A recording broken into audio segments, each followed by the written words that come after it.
Well, thank you guys for joining us. Today, Joseph Orozco is going to talk about consensus building. He's the former manager of KIDE in Hoopa, California.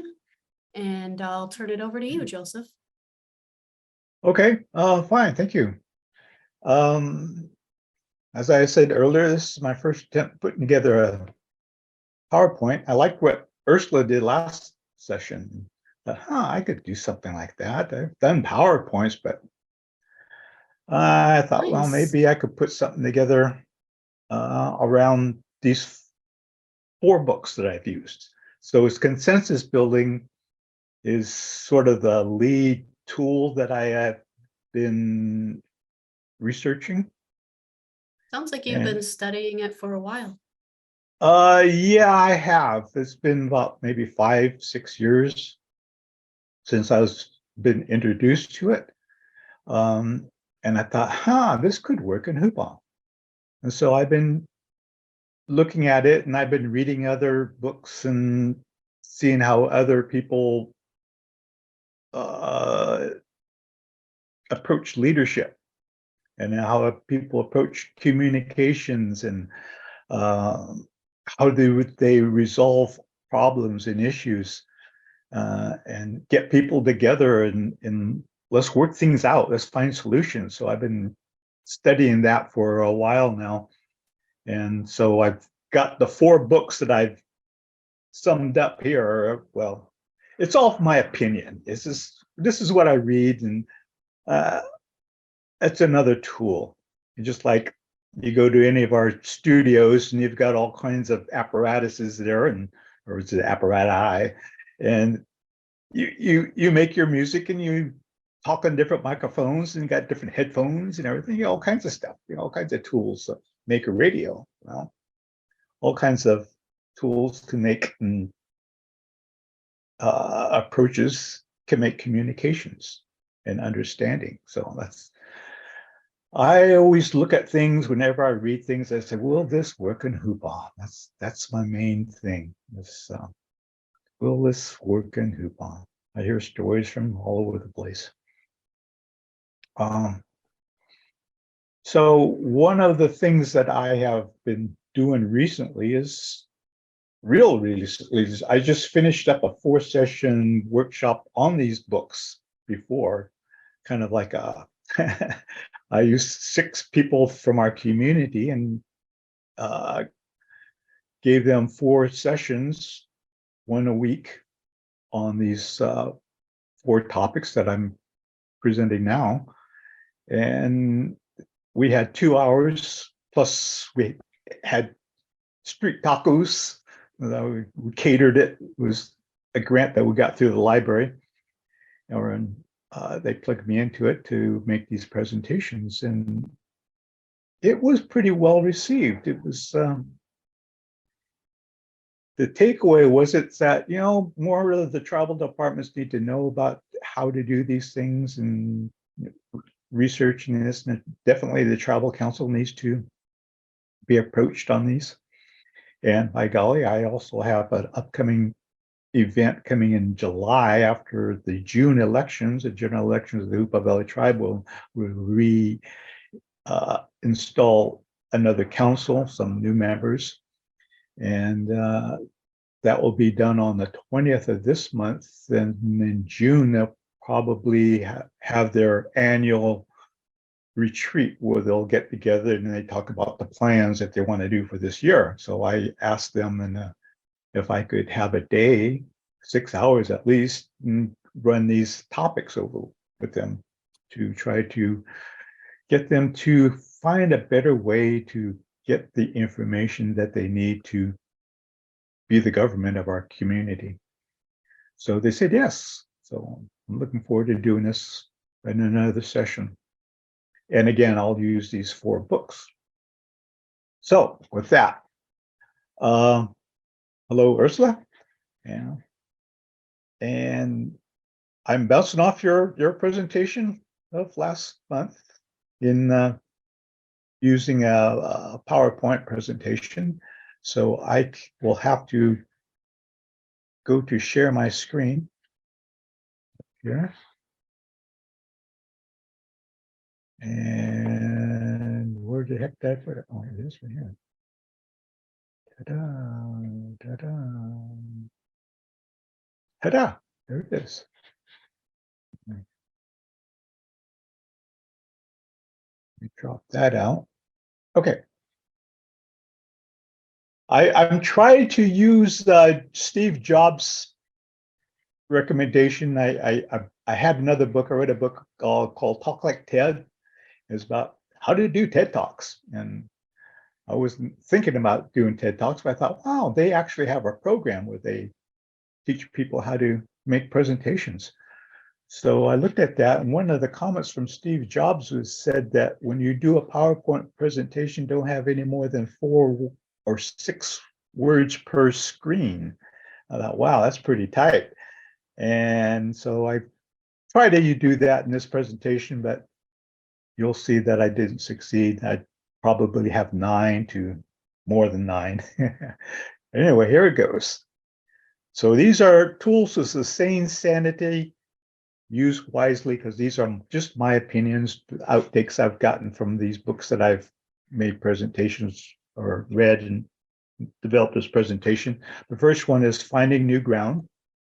Whoops, it's supposed to advance. Next. Okay. So what is consensus building not? And every time I talk about consensus building, say, oh, that's compromising. No, it's not compromising. The thing about consensus building is you bring people together and you discuss a conflict. Usually it's focusing on a conflict. So you want to bring people together to get their understanding of what this conflict is and what it means to them and how does it make them feel and what are the barriers that it is causing. And so how you ask the question, what's the worst possible thing that could happen if we don't address this conflict, and people go off into their reptilian mind and bring up all their fears, and they start talking about all of the things that are negative that could possibly happen if it continues. And then you ask them, well, what would be the best possible outcome if we did start addressing this conflict? And what do you think could be the best possible things that happen? And now they start thinking about this. This is using both sides of your brain, and you start thinking from your frontal lobe and start talking about all the good things. If we just get past this conflict, we can experience a lot of great, wonderful things. So that's the direction. That is what consensus building is. That is used to get people to start to understand their situation. And it's in that process, you start listening to what other people, what their opinions are and what their ideas are, and you start reshifting your mindset so that you may have walked into the session thinking one thing, and you're thinking that, oh, this consensus build is going to make me compromise, I'm going to think something else. But in reality, you are changing your mind. You're changing your behavior, changing your thinking. So it's not really a compromise. It is of your own free will to agree. You can still not agree. Okay, then that's fine. But you will always be yourself. You would be the same person you were when you started this conversation. You just will have more tools to understand that situation differently. So you're still the same person. I don't know why it doesn't just go away. So what we need to do is get acquainted with conflict. So, and I took this, when I was putting this together, this thing, I saw, hey, there's this thing, you can put these pictures in there. So I got that from the ones that are free. So I did that. Conflict management. Yeah, get acquainted with conflict. What is conflict? Well, conflict is fear. Yeah, that's one of the basic things why people are afraid to address conflict. Well, it is very frightening. And it's usually based upon some kind of level of uncertainty. And it is also just like war. That's what conflict is. You see the whole of war movies and all that kind of stuff. Well, conflict is war.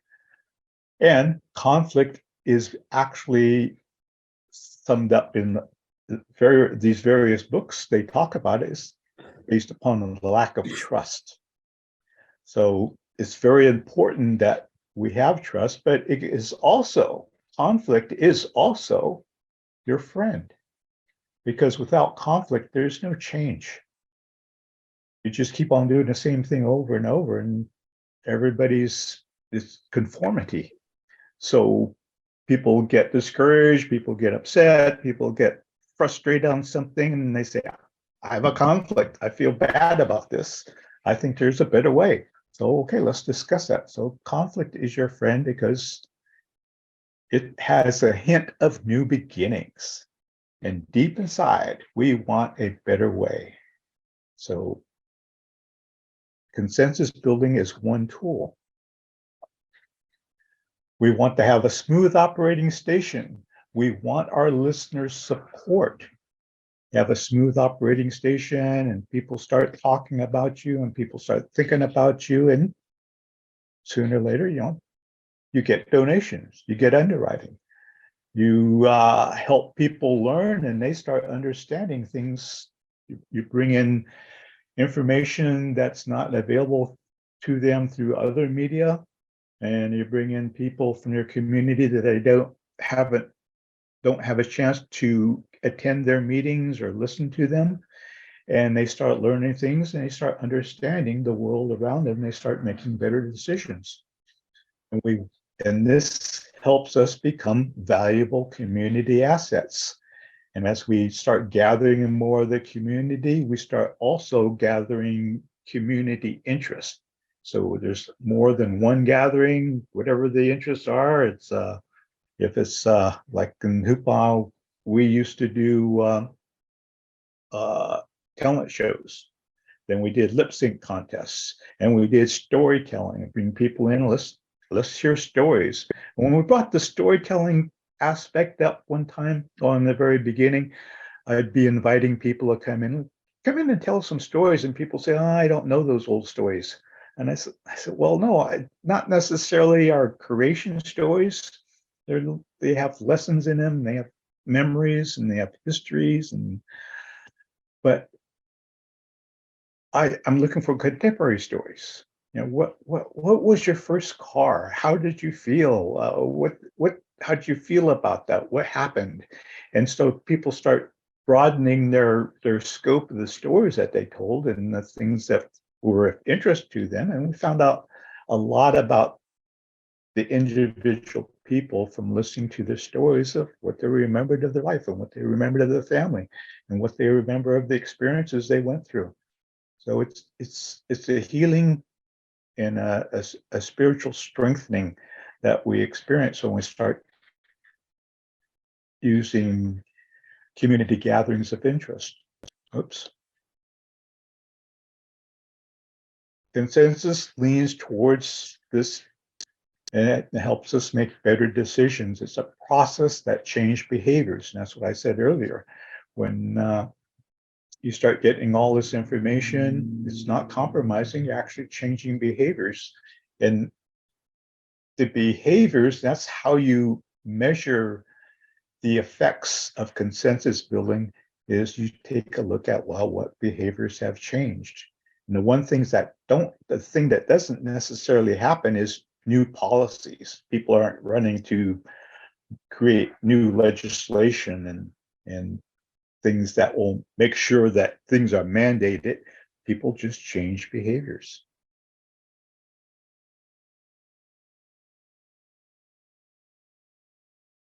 San Diego story. This is the NFCB in San Diego. I had the opportunity. I asked NFCB when what's his name was there. I asked them if I could have a breakout session, and it wasn't your typical. What I wanted to do is have a session where I would do a thumbnail of what consensus is, an introduction. Ursula was there. She attended that. And I think we had 23 people there. And it was at an odd hour. It was after all the daily sessions happened. So it started like 5:30 p.m. and it was going to run till 7. So it was the first time I actually made a public presentation of this consensus things that I understood at that time. So this is back in San Diego at the NFCB. So that must have been what, about 4 years ago, 5 years ago.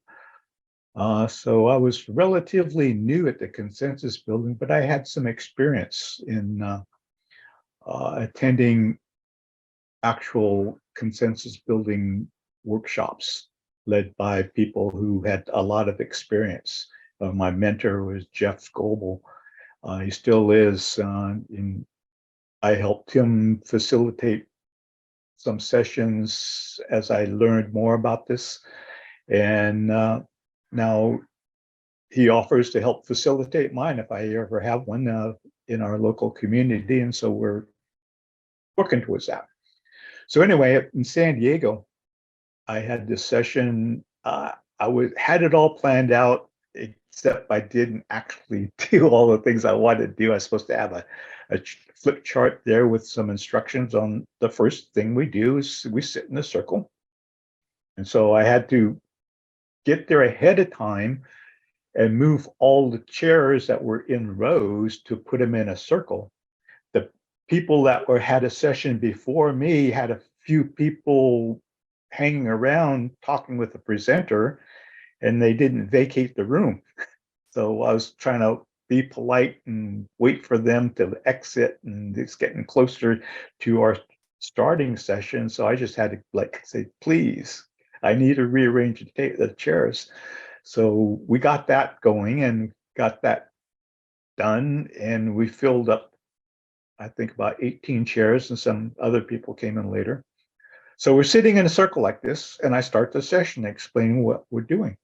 And I went around the room asking everybody to introduce themselves, just like we usually do here in the round tables. And we go person to person. Who are you? Where you're from? And I asked them, well, what interests do you have in this NFCB conference, and how do you feel today?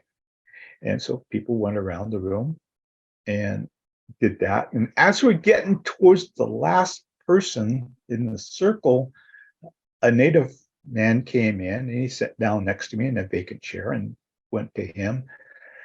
And it's like when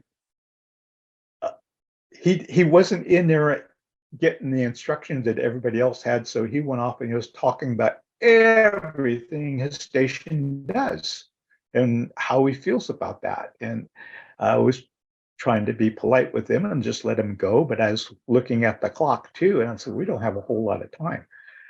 So I didn't want to hold everybody up late, because I knew, well, dinner time, activities are happening, let's get moving. So then we've got all the introductions done in what we call the grounding circle. And then I want everybody to experience the greeting circle. And this is where everybody stands up. And then we start making an inner circle. We have this outer circle, everybody's facing in. Then you do an inner circle. You start an inner circle. I start it, move to the person to my left, facing that person. So now I'm facing out, they're facing in. And I greet them and I say, I'm glad you're here, and introduce myself. And they say thank you, and we shake hands. And then the next person follows me, and I move on to the next person to my right, and the person to my left. Now I just greet it, follows me. And we just go on an inner circle until eventually everybody has given a greeting and everybody has received a greeting. And what that does is it allows it equals the playing field. If you're in a situation where you're coming together in a consensus meeting based upon a conflict, you're more than likely have people who are on different sides of this conflict. So you have this antagonism or ill feelings towards one another. But if you go into the circle and you greet and are greeted and exchange a greeting, and you shake hands, you're touching, it eases the tension and it levels the playing field. And so now that is just a human characteristic that we like that socialness of meeting people and being with people. So now we have an easier time talking together.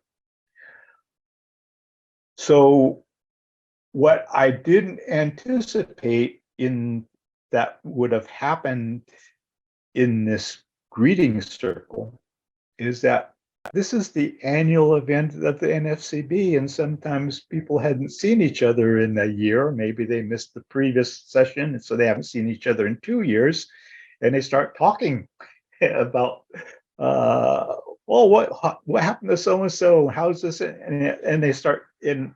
I'm looking at the clock, and I'm thinking, oh my goodness, I got to get this thing moving. So anyway, we finished that up finally, and so I start thinking, well, what can I do? And I had another session where I asked 7 questions about asking people just to write down their answers to 7 questions. And it was building their own personal goals, thinking a plan. And I told people that we won't be sharing these ideas. I'm not going to ask you to recite anything that you wrote down, because I'm asking people, what are the 5 things in your life that mean a lot to you? And I asked, what are your top 3 goals in life, and other similar types of questions that are just to get people to think more deeply about their own values and their own meanings. And I was getting some really good feedback after that workshop session, and people walked away and I thought, wow, this is different. Later, I got an email from one of the people in that circle. He was the station manager of a TV station in San Diego.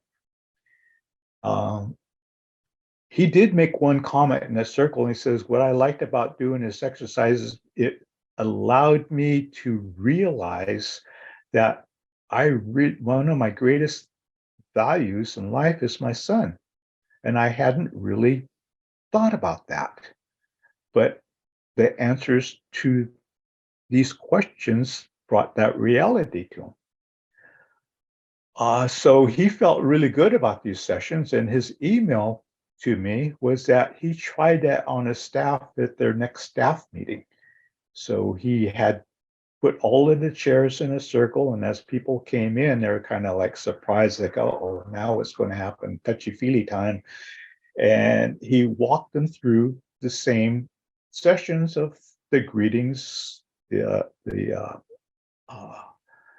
greeting circles, and the introduction circles, grounding. And they walked out of that meeting feeling really good. And that's how he had, I think, 26 staff members there. And they went through that whole process again. And he says that's how they have their staff meetings from that point on. They've been holding their staff meetings in circles and allowing everybody in turn to have something to say. And they listen to what everybody says in turn. And if an issue comes up, then they discuss that as a group in turn. So I thought, wow, that was a success. That's my story of the NFCB San Diego. So it's all about listening with respect. That's what consensus is. That's what communications is, actually. And communications, a larger part of communications is listening rather than talking and speaking. I've seen some people say that if you want to get people to do something, your best tools are your ears. Listen to them and then respond. So the question I had was, should your station operate 100% of the time by consensus? Now, this question is in reflection to Ursula's presentation and a comment that another, I forget what her name was, she said that they considered doing consensus, operating by consensus, but they thought, well, that would hold up making decisions if all of these decisions had to be done by a consensus. So my approach, my opinion, and my thought on this is that no, your station should not operate 100% of its time by consensus. Consensus, as I said earlier, is a tool, and it's really good for helping people to listen to one another around a topic that is conflicting. There's a conflict happening. And to address that, to resolve it, to come to a decision of how it will be handled or taken care of, is best done with everybody's input. Now, you could have this consensus process operating in your station, but you could also use this consensus process to come to a 100% agreement about who is going to make the final decision. You can use this 100% consensus opinion to do and say you're going to do the right thing as a group of people, but you could also use it to get an understanding that maybe there's a subcommittee that's going to be or an executive committee that will be in charge of making the final decision, the station manager to be in charge of making the final decision. But you can use the consensus tool so that everybody will understand that. So when that time happens, the time comes to make a decision, you just automatically, everybody expects certain people to make that final decision. And that's one way to resolve it. So that's a thumbnail understanding I have of consensus and how I use it. I'm open to any discussion or any talk or any questions so far at any time. Just chat away and I'll try to respond. The second book that I mentioned was Start With Why, and this is with Simon Sinek. Now, he has actually, I saw him in a TED Talk, and he was, I think, wow, this is really something. I really liked his presentation. And is how do great leaders inspire others? And he has what he calls the golden circle. And I went to one of his websites or Googled it, and I came up with this one from Smart Images. And his golden circle is, he has the inner circle and it's why. And then the next circle is how, and the next circle is what. So his presentation, he says that a lot of times businesses, organizations start out their discussion about themselves at what they do. And they don't, they rarely start talking about why they do it.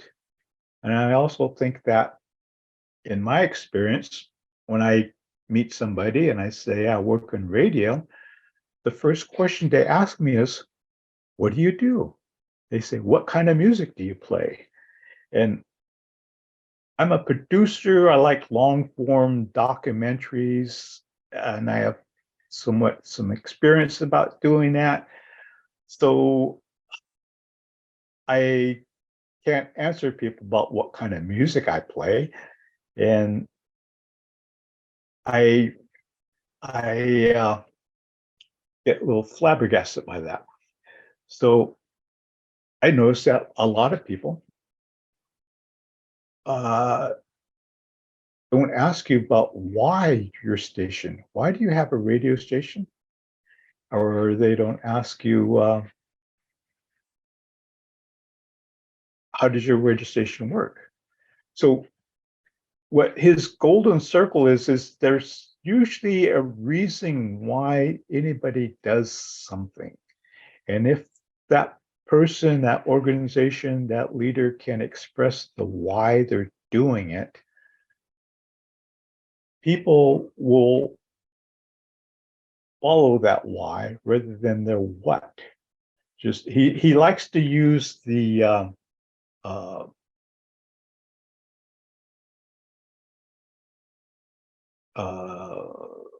the iPad, that whole Steve Jobs what you call it, the Macintosh, that whole business. He uses that as an example of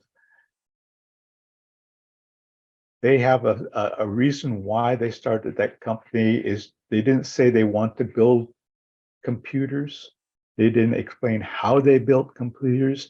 They expressed why they built their Macintosh system the way they built it and what was its purpose and how they want to help people be better to use this new apparatus of the internet.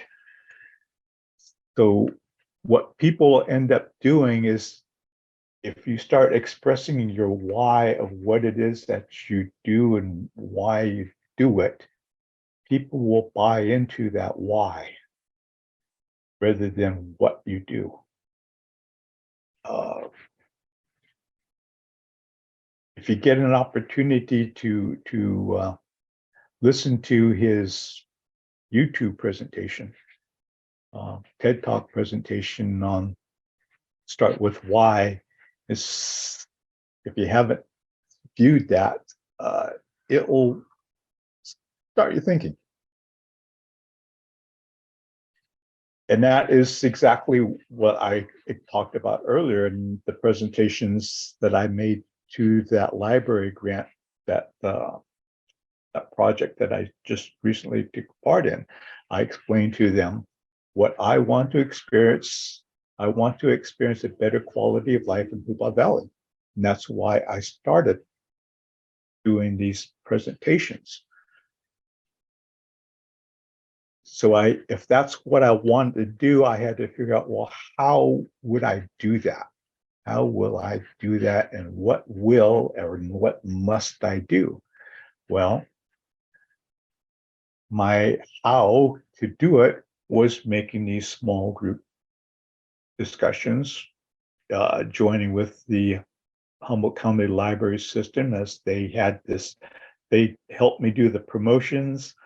They helped us get the venue that we would make these presentations in.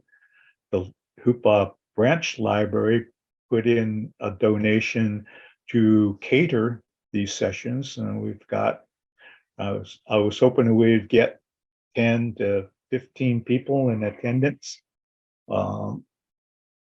We averaged 6. Well, we did get 6 in each session. But we had those sessions catered. We paid a local street vendor that we have who really likes to make food, and she does really good catering. So we purchased 15 dinners from her, and she delivered them. So we started out our sessions, and people got street tacos plus beans and rice and dessert. So, and that's another way you want to get people to come to your meetings, feed them. So that happened, and so that's what I did. And so I had to make up presentations and conduct these meetings with these people and go in turn and ask them for their responses, ask them questions. So took them through some exercises, and it worked out pretty well. What I learned from them is but how I could do it better, how I could I had to have more structure, because I was really lenient with them because I knew every one of them. I knew their personalities, and sometimes they went off track and I didn't corral them to stay focused. And I think in that, if I could have held focus on that group, I could have gotten more content across to them. But they all really enjoyed it, and they were looking forward to, if I can do this again, they would like to do it. And they gave recommendations. They said they'll bring their friends, and they recommended that I make sure that the council sits through this session. And so I felt good about that overall.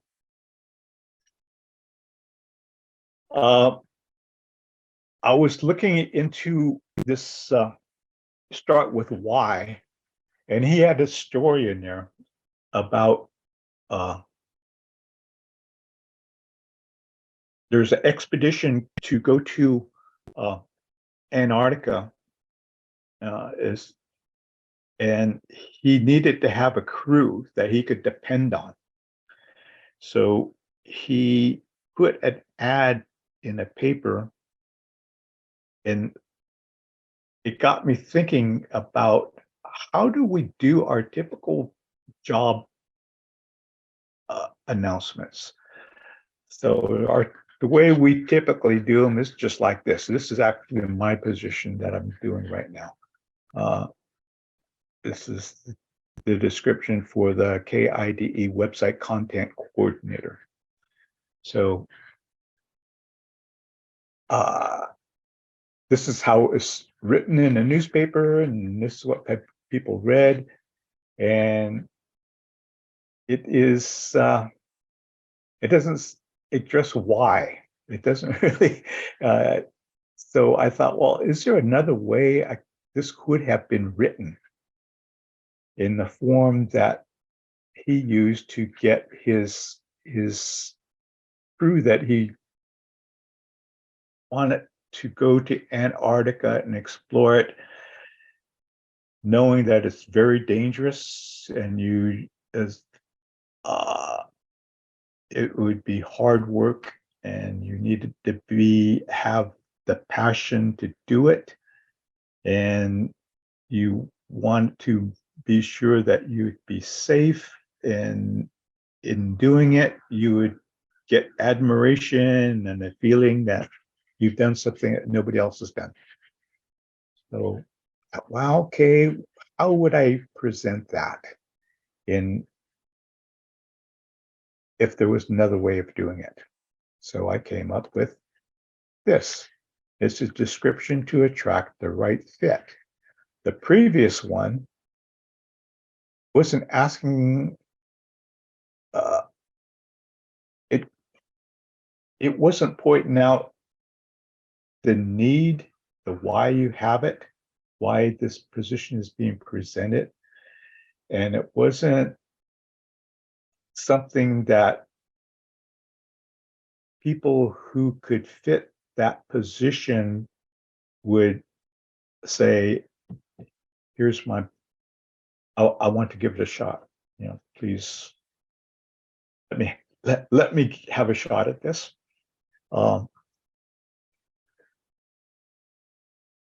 So I'm thinking that if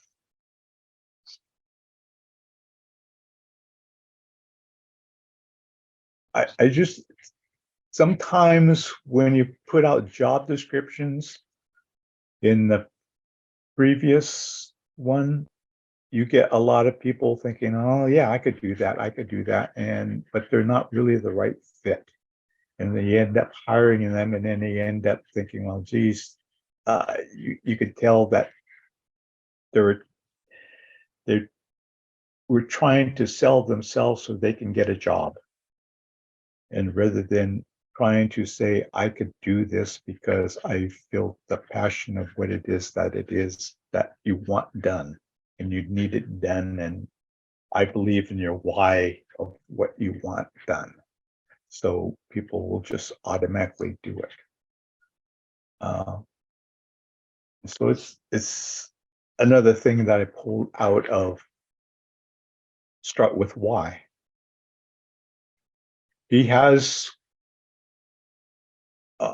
what he calls the golden circle, and I showed you that before, the why in the middle, the how you do it, and what happens.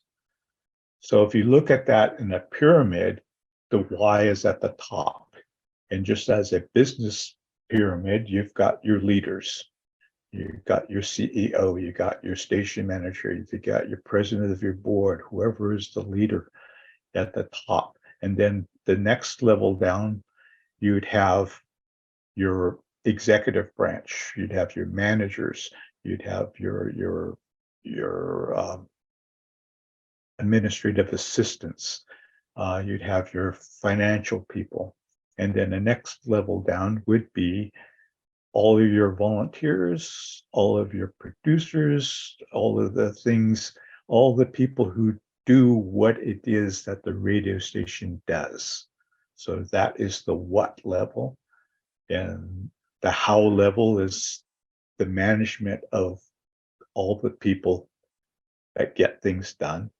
And then the top pyramid people is the why. So you got your pyramid effect that way. You take that golden circle into a megaphone type of a thing. So now you look at that from a business standpoint, and this is my take on this whole understanding of what he was saying, is now you've got the voice of the leader expressing the why, and then you've the next cone level out, or the next segment of that cone would be all of your managers and all your staff, and then the what, the wider rim would be your audience, or you'd be your customers. So you're sending this message out. I'm taking that same golden circle that I used as a megaphone for radio business, and I'm thinking, actually, in radio, it's to make it work and make it work well, and to show that it has the value of the community that you're seeking. It is actually the reverse. The station will have more success if the megaphone at the base, or at the smaller end, that voice is your audience, are going out and saying why this station is valuable to them. And then you would have in your middle section, you would have businesses who would do the underwriting, and you'd have people, you'd have all of the necessary statements for a proposal that would leverage foundations to give you the funding that you need to get a more projects going, and things that you want, the productions you want to happen.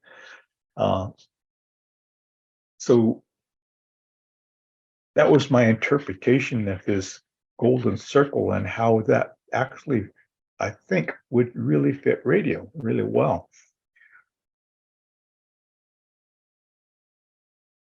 The next book I looked at is the Five Dysfunctions of a Team. This is by Patrick Lencioni. He's the founder and president of the Table Group. So I Googled Table Group, and I found out a little bit more about what he does. And he's got a lot of books that he puts out. But the Five Dysfunctions of a Team is really interesting. And it is the first dysfunction is a lack of trust. Second, just like that, fear of conflict, lack of commitment, avoidance of accountability, and inattention to results. So in his book, he also has, if you look at it in a triangular graphic, the number one, lack of trust, is at the broader base. Lack of trust is a descriptive tendency. It is invulnerability. People don't try to be invulnerable. They don't want to be vulnerable.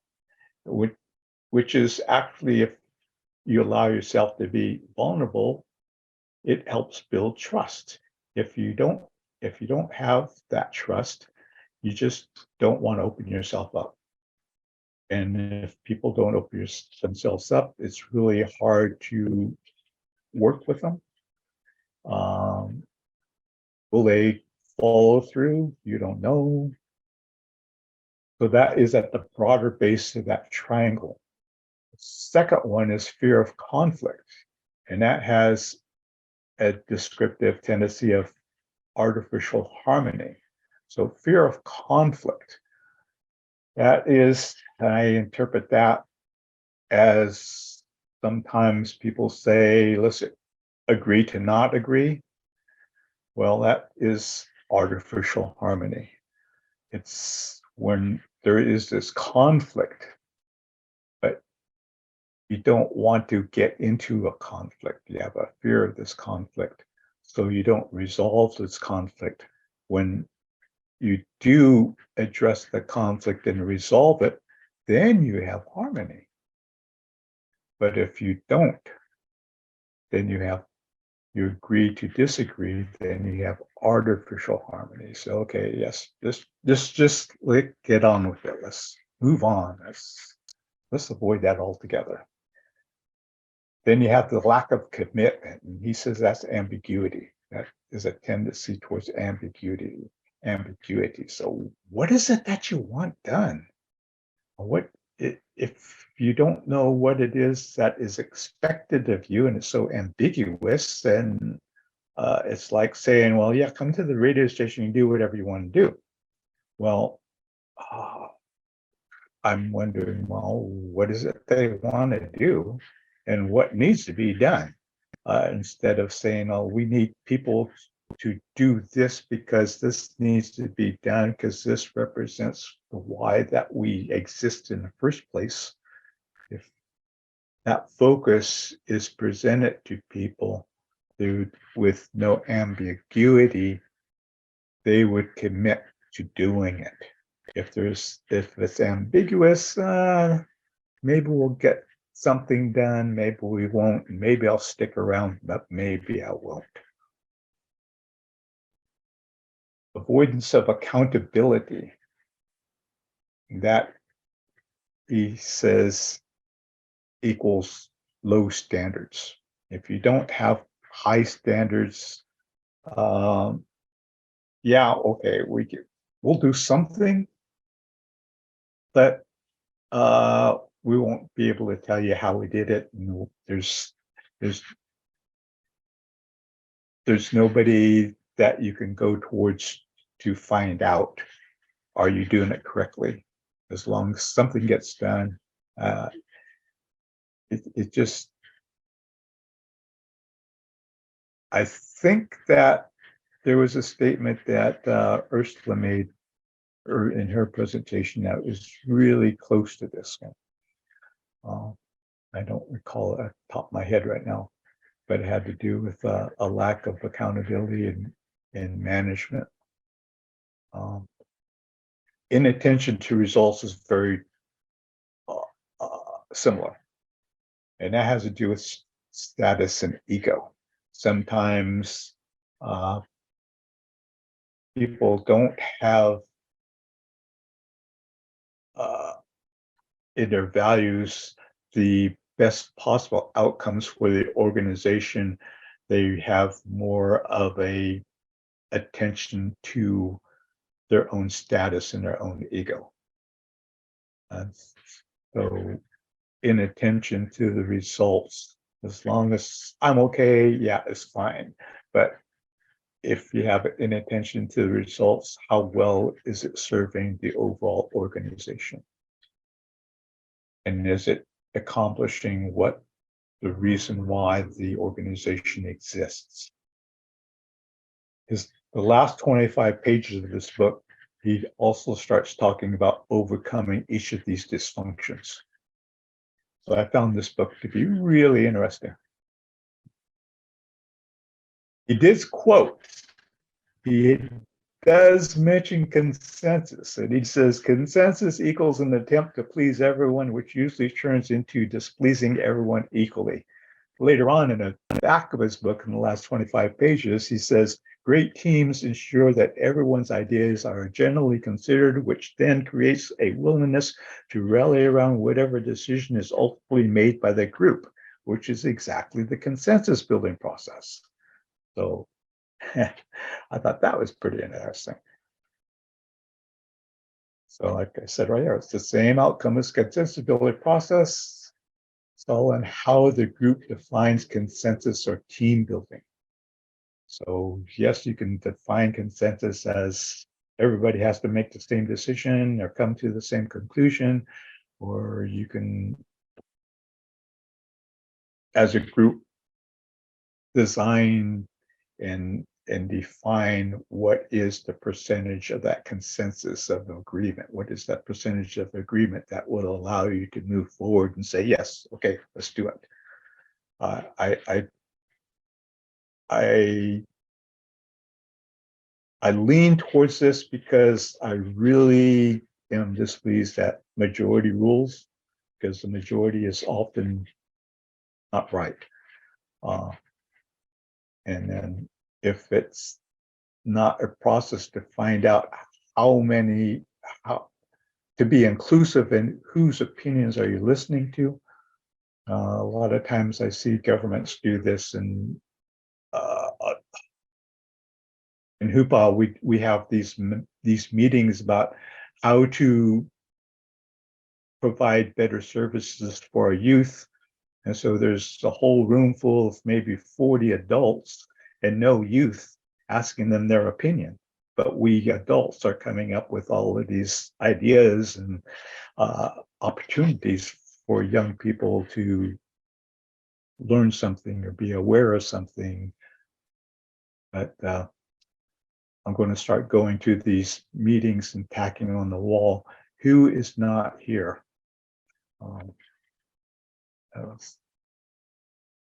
It's part of the consensus building process is getting as many people's opinions as you can. It takes a little bit more time, and it may not be the best tool when you're doing a business that needs a really fast response. But as I said earlier, if you can pull everybody together to come to an agreement on who is to make those hard decisions, from gathering whatever information they can or whatever information is presented to them or whatever question is being asked of them, and they understand a reason why that operation or station exists, let them respond to that. And as long as everybody has that same understanding that that's how the decisions are going to be made. Crucial conversations, tools for talking when stakes are high. This is another really good, interesting book. I really enjoyed this one too. Is how may we handle crucial conversations? Well, we can avoid them. You know, there's always that first option, just do nothing. We can face them and handle them very poorly, or we can face them and handle them well. All right, that's where we want to go. Face them and handle them well. Research shows that the ability to talk openly about emotional, conversational topics have a better chance to vitalize your organization or your community. This is one of the slides where I went beyond Jeff, his recommendation of having only 5 words in this slide. Communications is dialogue, and dialogue adds to the pool of shared meaning. So whenever you have people together, you gather their ideas, think of it as a pool. And the broader the pool, the more ideas are being in that pool, and you have more opinions to make better decisions. Yet dialogue is not decision making. It's just a pool of shared meaning. It's important to include all opinions in crucial conversations. So how decide on how to decide, which is what I was saying, and he comes up with 4 options. You could have the command decision made without involving the others, consult, input gathered from everybody, and a subgroup makes the decision, vote, get an agreed percentage. It could be 50 plus 1, or it could be 90, it could be 80, 60. But that's what this swings the decision. Or you could do the consensus where everyone comes to an agreement and supports the decision that's made. But he also says, finish whatever you start clearly. Who is to do what by when, set a follow-up time, record the comments and then commitments and follow up on them, and finally hold people accountable for their promises. That's my understanding. Thank you very much for listening.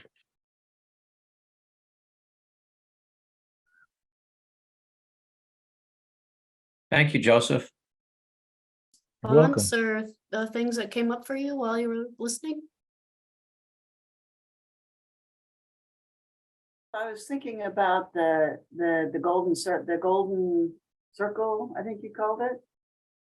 Yep. And I was thinking how, you know, whenever you like whenever I've had any training in marketing, they always say that you know, the mistake that people make when they make brochures is they describe what they're offering instead of the benefits of what they're offering. And that if you want to sell something in a brochure, you have to talk about benefits, not features. And it's kind of saying the same thing, right? It's Right. the same idea. Yes. He also uses Martin Luther King as an example. Martin Luther King came to people and said, I had a dream, I have a belief. He didn't say, I have a plan. Yeah, you're right. I never thought of that. It's true. Joseph, I was really interested in what you had to say, that the golden circle jumped out at me too. I'm in a course right now for a thing called sociocracy, which is a consent-based decision-making process. Their website is Sociocracy for All, so that it's right up your alley. You might like it. Sociocracy for All.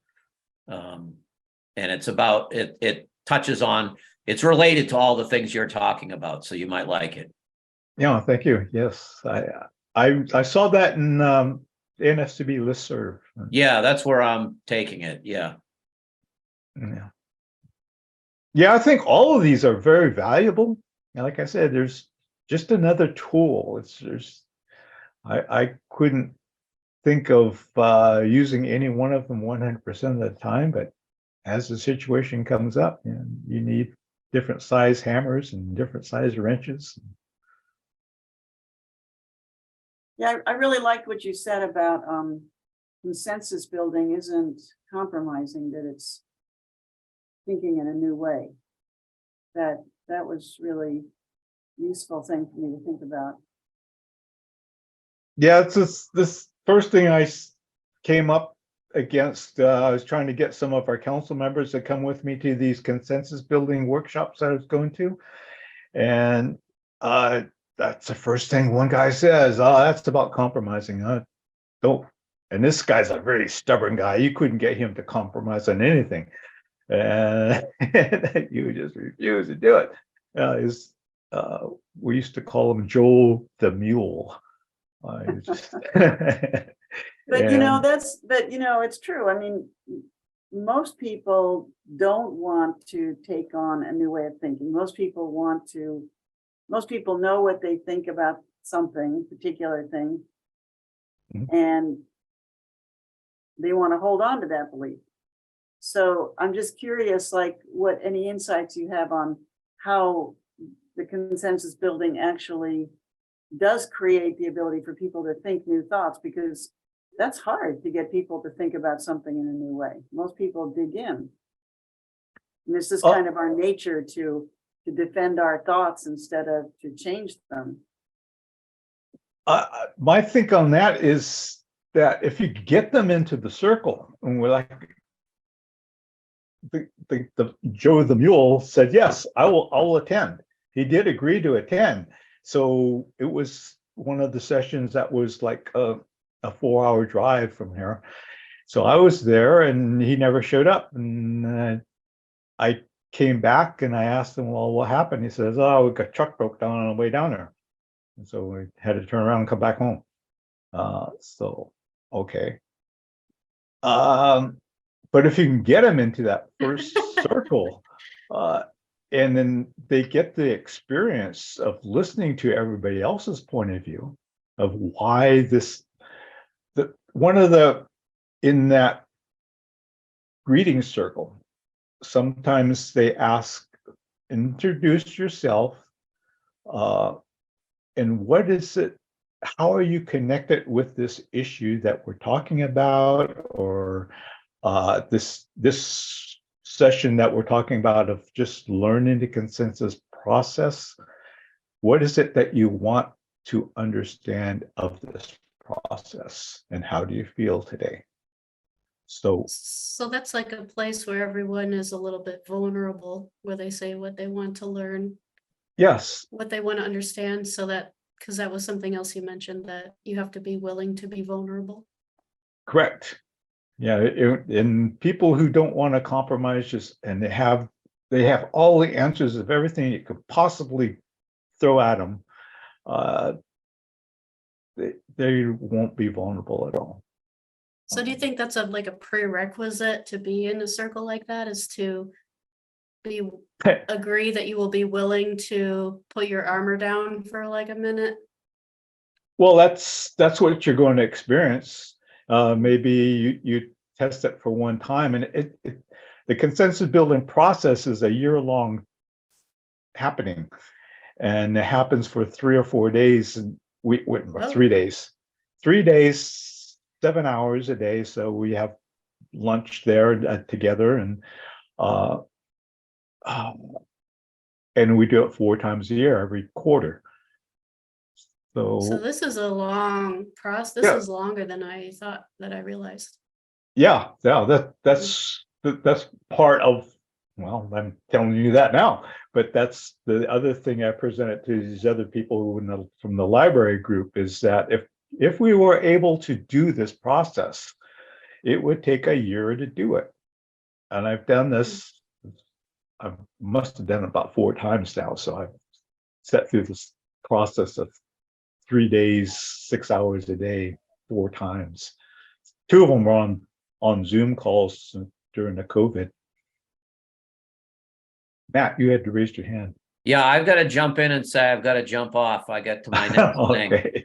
But Sure. thank you, Joseph. It's Thank you for being here. Great to hear you. It's nice to see everyone. All right, Thank very you, good. Matt. Thanks Good for seeing coming. you. Yeah, take care. You Thanks too. for having this. All right.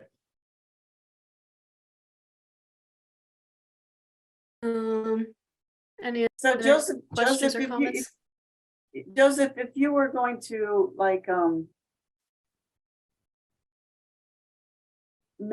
the main takeaway that you get from this presentation, what is it in your mind? What would be the main takeaway?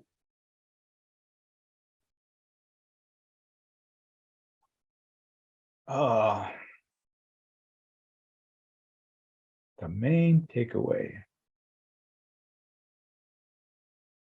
Conflict is your friend. I just keeps popping in my mind, is if you can't address your conflict, you're not going to find resolve anything. You're not going to change anything. Yeah. And you have conflicts all the time. We experience it every day. Yeah. So the other end of the stick is new solutions, right? Absolutely. And then I would go back to communications, and yes, I hear that a lot in our general meetings, and the membership says, the council doesn't communicate. And what they're saying is, the council isn't listening. Uh-huh.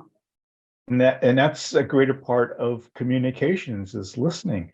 And this is what I'm trying to get this council in this upcoming session I'm going to have with them in July, is exactly that. And this is what the people are saying. They feel that they're not being listened to. And likewise, the council's coming back and saying, you're not hearing what I'm saying. So yeah, it goes both ways. I think one takeaway I got from your presentation is the attention to like the subtle details that actually do make a difference. Mhm. You know, that a lot of the solutions are in the small details that make up the process. You know, like your comment about the food, that was, first I thought, well, why is he talking about who provided food? Why is he talking about the food? But then you said, that the food is kind of is shared ground, for people, to bring people together. Yes, and I've it's thought, not irrelevant. right, and there's a lot of things that are missing in these community meetings that we have. Like, we don't have daycare services, so we're losing a whole segment of our population to single mothers. Yeah. Who need daycare, so they can't attend. Uh-huh. So what's their opinions? We don't know. Yeah. And then Yeah. two, these young people, we're talking about all these young people and what they need, but we don't have any young people here. And right now we're talking about we're talking about the opioid crisis in the community, but we don't have any of the addicts in there in the audience. And we don't have, maybe they don't want to be there, but is there somebody in the community that they would trust to represent them, who can share their needs and their opinions? I don't know. I haven't gone that far to actually ask anybody. But then I do know we don't ask them, well, what is it that you need that would help you besides this rehabs? But what else? What goes deeper that is missing in your life? Can you put a finger on that? That would say, maybe if I was sober, I could enjoy something different. Don't know what that is. Mm-hmm. Yeah. And then we got the homeless situation too. We're not very far into that, because we do have a few, but it's nothing like anybody other community. We only got 3,000 people here, so maybe a handful of people are homeless for some reason. Don't know why, because a lot of times it's not that people don't have homes; they just don't have houses. Yeah. Yeah. Well, that was a really nice workshop in San Diego. I agree. That I don't know, that was kind of it just, something clicked in that workshop, and everybody just kind of came out of it a little bit transformed. It was really, something really worked when you did that. Yeah, thank you. Yeah. Was there an actual conflict to resolve in that workshop, or was that just a general of how to bring people together on the same page, just like going through the process of doing that? It was my attempt to bring another idea, bring an option of how people can resolve things. Thinking that I wanted to have 2 sessions. I wanted to have a follow-up session of that, but they only gave me that one block of time, and that was at the end of the day. And I just then the remember next day, you really cheered us all up a whole lot, and kind of, I don't know, I guess everybody felt a little bit lighter after that, like they'd been in the conference all day and really in their head, and you kind of just kind of, we all kind of felt this heart connection that just made everybody feel kind of joyous. That's what I remember. Oh, thank you. Yeah, I felt that way too. I thought, wow. Yeah. Do you think that's something we could do over Zoom? Or is it something you have to be in person? What's that? I didn't understand. Oh, do you think that's something that we could do over Zoom? Or do you think that's something you have to do in person? It's better in person. I've done sessions on Zoom, and yeah, it's you really got to be concentrating in that. Yeah. Not the same. Not the same. Hmm. But we could hold hands.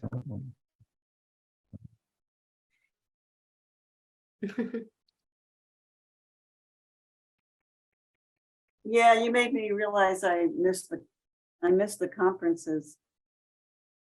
It is really nice Yeah. to be together in person. Yeah. So the grassroots radio conference is in Madison. Is it? I don't That's know. what I thought Sharon had said. Oh, I'll well, have to, that's I'll have to nice double and check. close. I'll have to double That's check. close. Yeah, Okay. I'd asked KMUD if they would want to host it, but they never responded. Yeah. Wow, Madison, that's nice and close. When is that gonna be? I don't know. I was just before the Zoom. I was like, oh, I got to get back on her email and see if she gave me any other details. Because I was thinking, well, if I had gone to Madison, is there an airport in Madison that connects with Denver? Don't know. Yeah, that's good. Probably. I mean, I think Because what I Madison's would the like to biggest do is city. I would take the train from Sacramento to Denver because I like that route, and then catch the plane from Denver to wherever I'm going. Come back the same way. I I don't got know, more time now. you may have to fly to Milwaukee. Ah, Well, thank you, Joseph, for sharing today. I feel like you shared a lot of fresh, innovative ways to look at things that feel hopeful, that give a good model that we don't have to be afraid of conflict, and that's yeah, don't be afraid of conflict. It's your friend. yeah, that's a nice I like that.